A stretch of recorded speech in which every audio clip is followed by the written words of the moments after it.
जय जगन्नाथ दर्शक बंधु आम यूट्यूब चैनल श्रीकृष्ण एस्ट्रोडिया रे आपनकु स्वागत।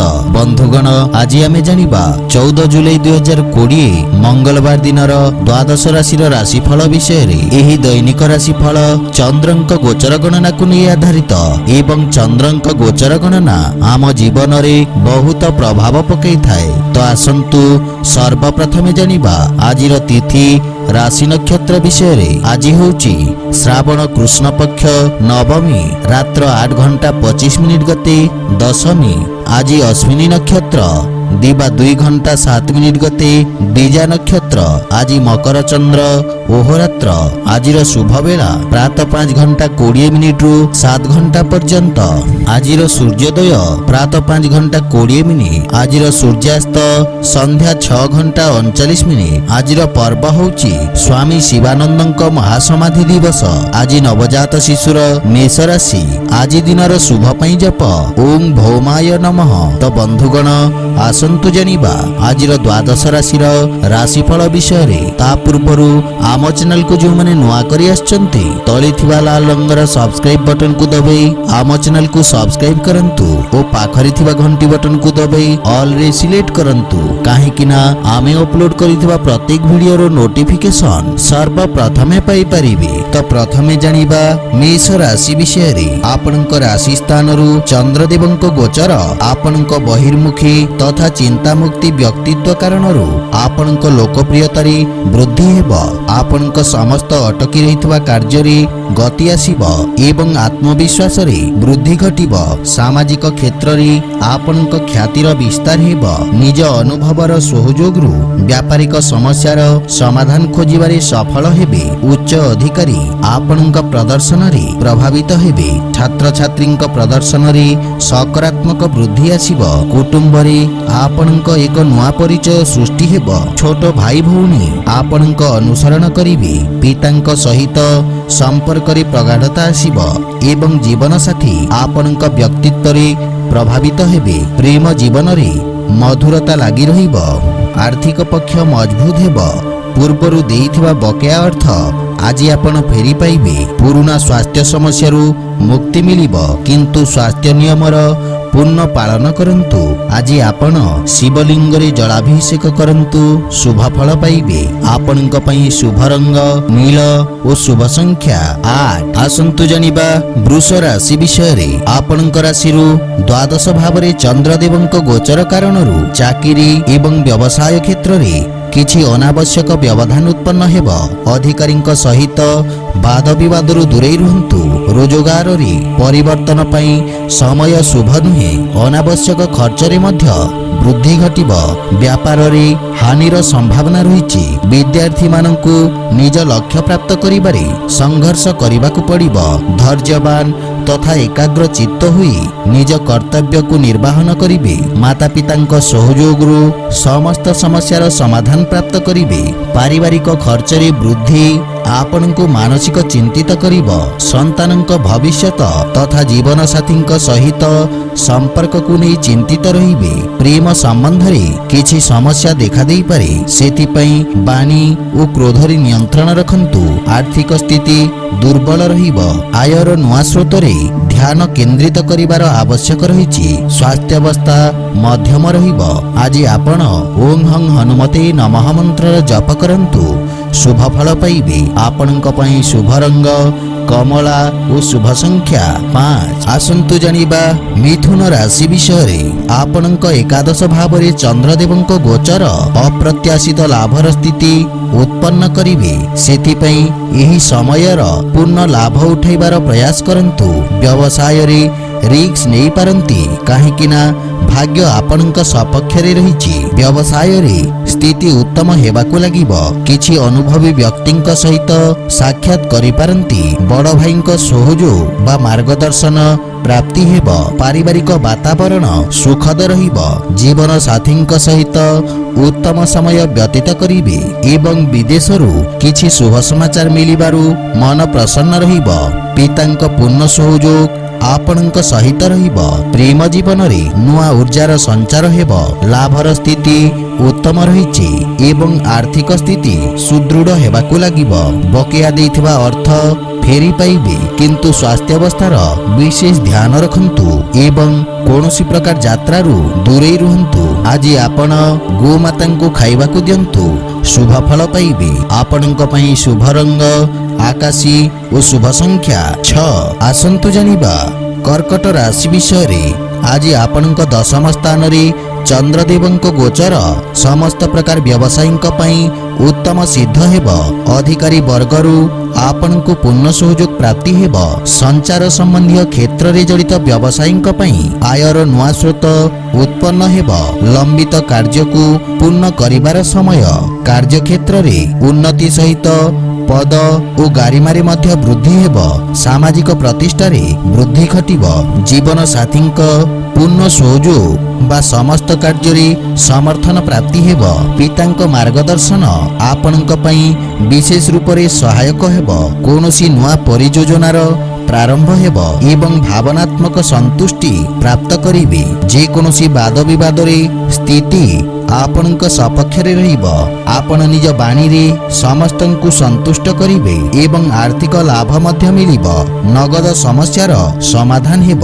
ସ୍ଥାୟୀ ସମ୍ପତ୍ତିରେ ନିବେଶର ଯୋଗ ରହିଛି, କିନ୍ତୁ ଗୃହର ବୟୋଜ୍ୟେଷ୍ଠଙ୍କ ସ୍ୱାସ୍ଥ୍ୟାବସ୍ଥାର ଧ୍ୟାନ ରଖନ୍ତୁ।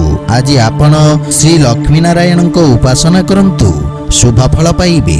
ଆପଣଙ୍କ ପାଇଁ ଶୁଭ ରଙ୍ଗ ଧଳା ଓ ଶୁଭ ସଂଖ୍ୟା 8। ଆସନ୍ତୁ ଜାଣିବା ସିଂହ ରାଶି ବିଷୟରେ। ଆଜି ଆପଣଙ୍କ ରାଶି ସ୍ଥାନରୁ ନବମ ଭାବରେ ଚନ୍ଦ୍ରଦେବଙ୍କ ଗୋଚର ଆପଣଙ୍କ ଭାଗ୍ୟରେ ବୃଦ୍ଧି କରିବ। ରୋଜଗାର ପାଇଁ ପ୍ରୟାସରତ ବ୍ୟକ୍ତିଙ୍କୁ କିଛି ଶୁଭ ସମାଚାର ମିଳିବ। ବ୍ୟାପାର ତଥା ବ୍ୟବସାୟର କ୍ଷେତ୍ରରେ ପ୍ରଗତି କାରଣରୁ ମାନସିକ ସନ୍ତୁଷ୍ଟି ପ୍ରାପ୍ତ କରିବେ। ଆପଣ ନିଜ ବ୍ୟବସାୟରେ ପରିସ୍ଥିତି ଅନୁସାରେ ପରିବର୍ତ୍ତନ କରିବେ।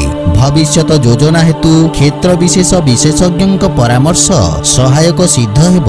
ବିଦ୍ୟାର୍ଥୀ ମାନଙ୍କ ପାଇଁ ସମୟ ଅନୁକୂଳ ହେବାକୁ ଲାଗିବ। ପରିବାରର ସହଯୋଗ ପ୍ରାପ୍ତି ହେବାରୁ କାର୍ଯ୍ୟକ୍ଷେତ୍ରରେ ମଧ୍ୟ ଆଶ୍ୱସ୍ତି ଅନୁଭବ କରିବେ।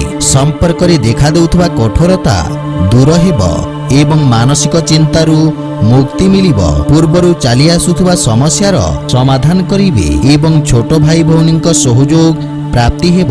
ଆକସ୍ମିକ ଧନ ଲାଭର ପ୍ରବଳ ଯୋଗ ରହିଛି। ସୁଖ ସମୃଦ୍ଧିରେ ବୃଦ୍ଧି ହେବ। ସ୍ୱାସ୍ଥ୍ୟ ଉତ୍ତମ ଅନୁକୂଳ ରହିବ, କିନ୍ତୁ ଗଣ୍ଠି ସମ୍ବନ୍ଧୀୟ ସମସ୍ୟାରେ ବିଶେଷ ଧ୍ୟାନ ରଖନ୍ତୁ।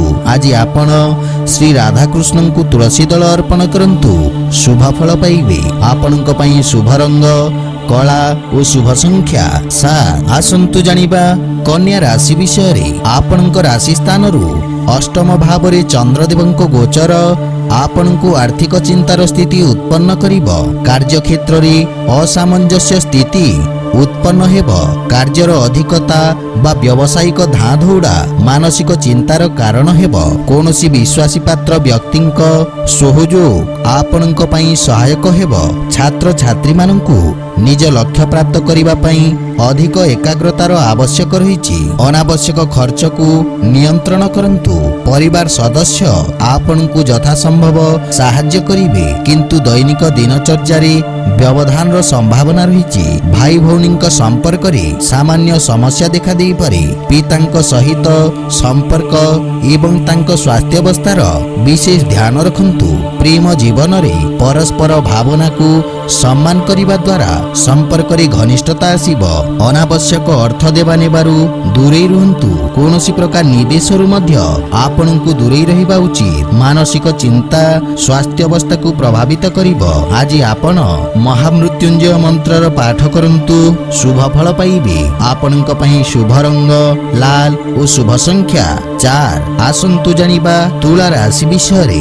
ଆପଣଙ୍କ ସପ୍ତମ ଭାବରେ ଚନ୍ଦ୍ରଦେବଙ୍କ ଗୋଚର ଆପଣଙ୍କୁ ନିଜ ଭାଗିଦାରୀଙ୍କ ସହଯୋଗ ପ୍ରାପ୍ତ କରାଇବ। ପୂର୍ବରୁ ଅଟକି ରହିଥିବା କାର୍ଯ୍ୟରେ ପ୍ରଗତି ଆସିବ। ବିଶେଷଜ୍ଞ ତଥା ଅନୁଭବୀ ବ୍ୟକ୍ତିଙ୍କ ପରାମର୍ଶ ଆପଣଙ୍କ ବ୍ୟବସାୟିକ ମାମଲାରେ ସହାୟକ ହେବ। ସମାଜ ସେବାରେ ଜଡ଼ିତ ବ୍ୟକ୍ତିଙ୍କ ପ୍ରତିଷ୍ଠାରେ ବୃଦ୍ଧି ହେବ। ଏବଂ ଆପଣଙ୍କ କାର୍ଯ୍ୟକ୍ଷେତ୍ରର ବିକାଶ ହେବ। ଆପଣଙ୍କ ଜୀବନରେ ଶୁଭତାର ସଞ୍ଚାର ହେବ। ଜୀବନ ସାଥୀ ଆପଣଙ୍କ ସମସ୍ୟାରେ ପୂର୍ଣ୍ଣ ସହଯୋଗ କରିବେ। ଆପଣଙ୍କ ଦ୍ୱାରା କରାଯାଇଥିବା ପ୍ରୟାସ ବ୍ୟବସାୟିକ ସଫଳତା ପ୍ରାପ୍ତ କରିବ। ପାରିବାରିକ ଜୀବନରେ ମଧୁରତା ଆସିବ। ପ୍ରେମ ସମ୍ବନ୍ଧକୁ ଏକ ନୂଆ ରୂପ ଦେବାର ଉଚିତ ସମୟ। ଆର୍ଥିକ ସ୍ଥିତି ସୁଦୃଢ଼ ହେବାକୁ ଲାଗିବ ଏବଂ ଆଂଶିକ ଲାଭ ମଧ୍ୟ ମିଳିବ। ଜୀବନ ସାଥୀଙ୍କ ପକ୍ଷରୁ ଆର୍ଥିକ ଲାଭ ହେବ। ଉଦର ସମ୍ବନ୍ଧିତ ରୋଗୀଙ୍କୁ ଆରାମ ମିଳିବ। ଆଜି ଆପଣ ଓମ୍ ନମଃ ଶିବାୟ ମନ୍ତ୍ରର ଜପ କରନ୍ତୁ, ଶୁଭ ଫଳ ପାଇବେ। ଆପଣଙ୍କ ପାଇଁ ଶୁଭ ରଙ୍ଗ ସବୁଜ ଓ ଶୁଭ ସଂଖ୍ୟା 3। ଆସନ୍ତୁ ଜାଣିବା ବିଛା ରାଶି ବିଷୟରେ। ବିଛା ରାଶିର ବ୍ୟକ୍ତିଙ୍କ ଷଷ୍ଠ ଭାବରେ ଚନ୍ଦ୍ରଦେବଙ୍କ ଗୋଚର କାର୍ଯ୍ୟକ୍ଷେତ୍ରରେ ଆପଣଙ୍କୁ ସଫଳତା ତଥା ଆର୍ଥିକ ଲାଭ ପ୍ରଦାନ କରିବ। ଆପଣଙ୍କୁ ନ୍ୟାୟିକ ମାମଲାରେ ବିଜୟ ପ୍ରାପ୍ତ ହେବ। ଆପଣଙ୍କ ସାମାଜିକ ପ୍ରତିଷ୍ଠାର ବୃଦ୍ଧି ଘଟିବ। ନୂଆ ବ୍ୟାପାରିକ ଉଦ୍ୟମରେ ସଫଳତା ପ୍ରାପ୍ତ କରିବେ, କିନ୍ତୁ ଶତ୍ରୁ ଓ ବିରୋଧୀଙ୍କ ସଂଖ୍ୟାରେ ମଧ୍ୟ ବୃଦ୍ଧି ଘଟିବ। ରାଜକୀୟ ପକ୍ଷରେ ଜଡ଼ିତ ବ୍ୟକ୍ତିଙ୍କୁ ବିଶେଷ ଲାଭ ମିଳିବ। ସନ୍ତାନଙ୍କ ରୋଜଗାର ସମ୍ବନ୍ଧିତ କୌଣସି ଶୁଭ ସମାଚାର ଆପଣଙ୍କୁ ପ୍ରସନ୍ନ କରିବ। ଜୀବନ ସାଥୀଙ୍କ ସହିତ ମଧୁର ସମୟ ବ୍ୟତୀତ କରିବେ। ପିତା ଆପଣଙ୍କ କାର୍ଯ୍ୟକ୍ଷେତ୍ରରେ ଚାଲି ଆସୁଥିବା ସମସ୍ୟାର ମୁକ୍ତି ମାର୍ଗ ଖୋଜିବାରେ ସହାୟତା କରିବେ। ପ୍ରେମ ଜୀବନରେ ନୂଆ ଉତ୍ସାହ ଅନୁଭବ କରିବେ। ବ୍ୟବସାୟିକ ଋଣ ପାଇଁ କରାଯାଇଥିବା ପ୍ରୟାସ ସଫଳ ହେବ, ଅର୍ଥାତ୍ ବ୍ୟାପାରିକ ଉନ୍ନତିର ଯୋଗ ରହିଛି। ରୋଗରୁ ମୁକ୍ତି ମିଳିବ। ସ୍ୱାସ୍ଥ୍ୟରେ କିଛି ସୁଧାର କାରଣରୁ ମାନସିକ ଚିନ୍ତାରେ ହାନି ଘଟିବ। ଆଜି ଆପଣ ଶ୍ରୀ ଗଣେଶ ଓ ମାତା ଲକ୍ଷ୍ମୀଙ୍କ ଆରାଧନା କରନ୍ତୁ, ଶୁଭ ଫଳ ପାଇବେ। ଆପଣଙ୍କ ପାଇଁ ଶୁଭ ରଙ୍ଗ ବାଇଗଣୀ ଓ ଶୁଭ ସଂଖ୍ୟା 9। ଆସନ୍ତୁ ଜାଣିବା ଧନୁ ରାଶି ବିଷୟରେ। ଆପଣଙ୍କ ପଞ୍ଚମ ଭାବରେ ଚନ୍ଦ୍ରଦେବଙ୍କ ଗୋଚର ବିଦ୍ୟାର୍ଥୀଙ୍କ ରଚନାତ୍ମକ ତଥା କଳାତ୍ମକ କ୍ଷମତାର ବିକାଶ ହେବ। ଯୁବକମାନଙ୍କୁ ରୋଜଗାର ସମ୍ବନ୍ଧିତ କୌଣସି ସୁଖଦ ସମାଚାର ପ୍ରାପ୍ତି ହେବ। ବ୍ୟବସାୟୀ ବର୍ଗଙ୍କ ପାଇଁ ଅଚାନକ କାର୍ଯ୍ୟଲାଭର ଯୋଗ ରହିଛି। ସେୟାର ମାର୍କେଟ ସମ୍ବନ୍ଧୀୟ କାରବାରର ଅବସର ମିଳିବ। ବିଶେଷ ରୂପରେ ବାଣିଜ୍ୟ ତଥା ଆଇନ କାନୁନ କ୍ଷେତ୍ରରେ ଜଡ଼ିତ ବ୍ୟକ୍ତି ଲାଭବାନ ହେବେ। କୌଣସି ପ୍ରକାର ଛୋଟ ଯାତ୍ରା ଲାଭପ୍ରଦ ସିଦ୍ଧ ହେବ।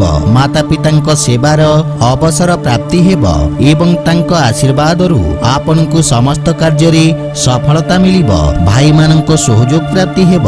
ସନ୍ତାନଙ୍କ ଭବିଷ୍ୟତରେ ଜଡ଼ିତ କୌଣସି ଶୁଭ ସୂଚନା ଆପଣ ପ୍ରାପ୍ତ କରିବେ ଏବଂ ଚିନ୍ତାରୁ ମୁକ୍ତି ମିଳିବ। ପ୍ରେମ ଜୀବନରେ ପ୍ରଗାଢ଼ତା ଆସିବ। ବିବାହ ସମ୍ବନ୍ଧିତ ବିଷୟରେ ପାରିବାରିକ ସହଯୋଗ ପ୍ରାପ୍ତି ହେବ। ନଗଦ ଧନର ସମସ୍ୟାରୁ ମୁକ୍ତି ମିଳିବ। ସ୍ୱାସ୍ଥ୍ୟାବସ୍ଥାର ଧ୍ୟାନ ରଖନ୍ତୁ। ଆଜି ଆପଣ ଗଣେଶ ସହସ୍ର ନାମର ପାଠ କରନ୍ତୁ, ଶୁଭ ଫଳ ପାଇବେ। ଆପଣଙ୍କ ପାଇଁ ଶୁଭ ରଙ୍ଗ ଗୋଲାପୀ ଓ ଶୁଭ ସଂଖ୍ୟା 1। ଆସନ୍ତୁ ଜାଣିବା ମକର ରାଶି ବିଷୟରେ। ଆପଣଙ୍କ ରାଶି ସ୍ଥାନରୁ ଚତୁର୍ଥ ଭାବରେ ଚନ୍ଦ୍ରଦେବଙ୍କ ଗୋଚର ସ୍ଥାୟୀ ସମ୍ପତ୍ତିରୁ ଲାଭର ରାସ୍ତା ଖୋଲିବ। ଅଧା ରହିଥିବା କାର୍ଯ୍ୟକୁ ପୂର୍ଣ୍ଣ କରିବା ପାଇଁ ସମୟ ଉପଯୁକ୍ତ ରହିଛି, କିନ୍ତୁ କାର୍ଯ୍ୟକ୍ଷେତ୍ରରେ ସାମାନ୍ୟ ସମସ୍ୟା ଉତ୍ପନ୍ନ ହେବାର ଆଶଙ୍କା ରହିଛି। ଭୂମି ଭବନ ସମ୍ବନ୍ଧିତ ବ୍ୟବସାୟୀଙ୍କ ପାଇଁ ସମୟ କିଛି କଠିନ ରହିବ। ଆପଣ ନିଜ ଅନୁଭବରୁ ସମସ୍ତ ସମସ୍ୟାକୁ ସମାଧାନ କରିପାରିବେ। ବିଦ୍ୟାର୍ଥୀମାନଙ୍କୁ ଶିକ୍ଷା କ୍ଷେତ୍ରରେ ଏକାଗ୍ରତା ବଜାୟ ରଖିବାରେ ସଂଘର୍ଷ କରିବାକୁ ପଡ଼ିବ। ଜୀବନ ସାଥୀଙ୍କ ଭାବନାର ପୂର୍ଣ୍ଣ ଧ୍ୟାନ ରଖନ୍ତୁ, ଅନ୍ୟଥା ବିବାଦର ସ୍ଥିତି ଉତ୍ପନ୍ନ ହେବ। ପାରିବାରିକ ସୁଖରେ କିଛି ହାନିର ସମ୍ଭାବନା ରହିଛି। ମାତାଙ୍କ ସହିତ କିଛି ବୈଚାରିକ ମତଭେଦ ଦେଖାଦେଇପାରେ, କିନ୍ତୁ ଆପଣଙ୍କୁ ମାତାଙ୍କ ପକ୍ଷ ବୁଝିବାର ପ୍ରୟାସ କରିବା ଉଚିତ। ଅନାବଶ୍ୟକ ବାଦ ବିବାଦ ଯୁକ୍ତିତର୍କରୁ ଦୂରେଇ ରୁହନ୍ତୁ। ଧନ ପ୍ରାପ୍ତି କରିବା ପାଇଁ ଅଧିକ ପରିଶ୍ରମ କରିବାକୁ ପଡ଼ିବ। କୌଣସି ପ୍ରକାର ନିବେଶରୁ ଦୂରେଇ ରୁହନ୍ତୁ। ସ୍ୱାସ୍ଥ୍ୟାବସ୍ଥା ସାମାନ୍ୟ ରହିବ। ଆଜି ଆପଣ ବୃଦ୍ଧ ବ୍ୟକ୍ତିଙ୍କ ସହାୟତା କରନ୍ତୁ, ଶୁଭ ଫଳ ପାଇବେ। ଆପଣଙ୍କ ପାଇଁ ଶୁଭ ରଙ୍ଗ ହଳଦିଆ ଓ ଶୁଭ ସଂଖ୍ୟା 4। ଆସନ୍ତୁ ଜାଣିବା କୁମ୍ଭ ରାଶି ବିଷୟରେ। କୁମ୍ଭ ରାଶିର ବ୍ୟକ୍ତିଙ୍କ ପାଇଁ ତୃତୀୟ ଭାବରେ ଚନ୍ଦ୍ରଦେବଙ୍କ ଗୋଚର ଆପଣଙ୍କ ସହଯୋଗୀଙ୍କୁ ସମସ୍ତ କାର୍ଯ୍ୟରେ ସହଯୋଗ ପ୍ରାପ୍ତ କରାଇବ। ଆପଣ ନିଜ ସମସ୍ତ ଲକ୍ଷ୍ୟକୁ ସଫଳତା ପୂର୍ବକ ପ୍ରାପ୍ତ କରିବେ। ଅଧିକାରୀଙ୍କ ପକ୍ଷରୁ ଆପଣଙ୍କୁ ସମ୍ମାନ ପ୍ରାପ୍ତି ହେବ ଏବଂ ଆପଣଙ୍କ ଯଶରେ ମଧ୍ୟ ବୃଦ୍ଧି ଘଟିବ। ସମାଜ ସେବାରେ କର କରାଯାଇଥିବା ସହଯୋଗର ଲୋକେ ପ୍ରଶଂସା କରିବେ। ରାଜନୀତିରେ ସମ୍ବନ୍ଧିତ ବ୍ୟକ୍ତିଙ୍କ ବର୍ଚସ୍ୱ ତଥା ପରାକ୍ରମରେ ବୃଦ୍ଧି ହେବ। ଛୋଟ ଭାଇଙ୍କ ସହଯୋଗ ପ୍ରାପ୍ତି ହେବ। ଶ୍ୱଶୁର ଘର ପକ୍ଷରୁ କୌଣସି ବ୍ୟକ୍ତିଙ୍କ ସହିତ ଆନନ୍ଦଦାୟକ ସାକ୍ଷାତ କରିବେ। ସନ୍ତାନଙ୍କ ରୋଜଗାର ସମ୍ବନ୍ଧିତ କିଛି ସକାରାତ୍ମକ ସମାଚାର ପ୍ରାପ୍ତି ହେବ ଏବଂ ପରିବାରରେ ହସ ଖୁସିର ବାତାବରଣ ଲାଗି ରହିବ। ପ୍ରେମ ଜୀବନରେ ମଧ୍ୟ ସମୟ ଉତ୍ତମ ଅନୁକୂଳ ରହିଛି। ଲମ୍ବା ସମୟରୁ ଦେଖାଦେଉଥିବା ଆର୍ଥିକ ସମସ୍ୟାରୁ ମୁକ୍ତି ମିଳିବ। ଭବିଷ୍ୟତ ହେତୁ କିଛି ସଞ୍ଚିତ ଯୋଜନାରେ ନିବେଶ କରିବା ପାଇଁ ଉଚିତ ସମୟ। ସ୍ୱାସ୍ଥ୍ୟ ଉତ୍ତମ ରହିଛି। ଆଜି ଆପଣ ହନୁମାନ ଚାଲିସା ପାଠ କରନ୍ତୁ, ଶୁଭ ଫଳ ପାଇବେ। ଆପଣଙ୍କ ପାଇଁ ଶୁଭ ରଙ୍ଗ ହଳଦିଆ ଓ ଶୁଭ ସଂଖ୍ୟା 2। ଆସନ୍ତୁ ଜାଣିବା ମୀନ ରାଶି ବିଷୟରେ। ଆପଣଙ୍କ ଧନ ଭାବରେ ଚନ୍ଦ୍ରଦେବଙ୍କ ଗୋଚର ଆପଣଙ୍କ ବାଣୀକୁ ମଧୁରତା ପ୍ରଦାନ କରିବ। ଭୂମି ଭବନ ବାହନ ଆଦି କ୍ଷେତ୍ରରେ ଆପଣ ସଫଳତା ପ୍ରାପ୍ତ କରିବେ। ସମ୍ପତ୍ତି ସମ୍ବନ୍ଧୀୟ ଯଦି କୌଣସି ବିବାଦ ଲାଗି ରହିଥାଏ ତାହେଲେ ସମାଧାନ ହେବାର ସମ୍ଭାବନା ରହିଛି। ଆପଣଙ୍କ ସାମାଜିକ କ୍ଷେତ୍ରର ବିସ୍ତାର ହେବ। କାର୍ଯ୍ୟକ୍ଷେତ୍ରରେ ଲୋକେ ଆପଣଙ୍କ କାର୍ଯ୍ୟଶୈଳୀରେ ପ୍ରଭାବିତ ହେବେ। ପରିବାରରେ ପ୍ରେମ ତଥା ଉତ୍ସାହର ବାତାବରଣ ରହିବ। ପିତାଙ୍କ ସହଯୋଗ ତଥା ମାର୍ଗଦର୍ଶନରୁ ଆର୍ଥିକ ଉନ୍ନତି ହେବ। ଜୀବନ ସାଥୀଙ୍କ ସହିତ ଉତ୍ତମ ସମୟ ବ୍ୟତୀତ କରିବେ, କିନ୍ତୁ ପ୍ରେମ ଜୀବନରେ କାର୍ଯ୍ୟ ବ୍ୟସ୍ତତା କାରଣରୁ କିଛି ଦୂରତ୍ୱ ଦେଖାଦେବ। ଆର୍ଥିକ ଉନ୍ନତି ହେବ ଏବଂ ଅନାବଶ୍ୟକ ଖର୍ଚ୍ଚ ପ୍ରତି ନିୟନ୍ତ୍ରଣ ରଖନ୍ତୁ। ସମ୍ପତ୍ତିରେ ମଧ୍ୟ ବୃଦ୍ଧିର ଯୋଗ ରହିଛି। ସ୍ୱାସ୍ଥ୍ୟ ଅବସ୍ଥା ଉତ୍ତମ ଅନୁକୂଳ ରହିଛି, କିନ୍ତୁ ଅଧିକ ବୟସ୍କ ବ୍ୟକ୍ତିଙ୍କୁ ଅସ୍ଥି ସମ୍ବନ୍ଧୀୟ ସମସ୍ୟା ଦେଖାଦେଇପାରେ। ଆଜି ଆପଣ ସୂର୍ଯ୍ୟ ନାରାୟଣଙ୍କୁ ଅର୍ଘ୍ୟ ଦାନ କରନ୍ତୁ, ଶୁଭ ଫଳ ପାଇବେ। ଆପଣଙ୍କ ପାଇଁ ଶୁଭ ରଙ୍ଗ ଲାଲ ଓ ଶୁଭ ସଂଖ୍ୟା 1। ତ ବନ୍ଧୁଗଣ, ଏହା ଥିଲା ଆଜିର ଦ୍ୱାଦଶ ରାଶିର ରାଶିଫଳ ବିଷୟରେ। ଯଦି ଭିଡିଓଟି ଆପଣମାନଙ୍କୁ ଭଲ ଲାଗିଥାଏ ଲାଇକ୍ ସେୟାର ଓ କମେଣ୍ଟ କରି ଜଣାନ୍ତୁ ଏବଂ ଏହିପରି ନିତିଦିନ ନିଜ ରାଶିଫଳ ବିଷୟରେ ଜାଣିବା ପାଇଁ ଆମ ଚ୍ୟାନେଲକୁ ସବସ୍କ୍ରାଇବ କରନ୍ତୁ ଓ ପାଖରେ ଥିବା ଘଣ୍ଟି ବଟନକୁ ଦବାଇ ଅଲ୍ ରେ ସିଲେକ୍ଟ କରନ୍ତୁ। ଜୟ ଜଗନ୍ନାଥ।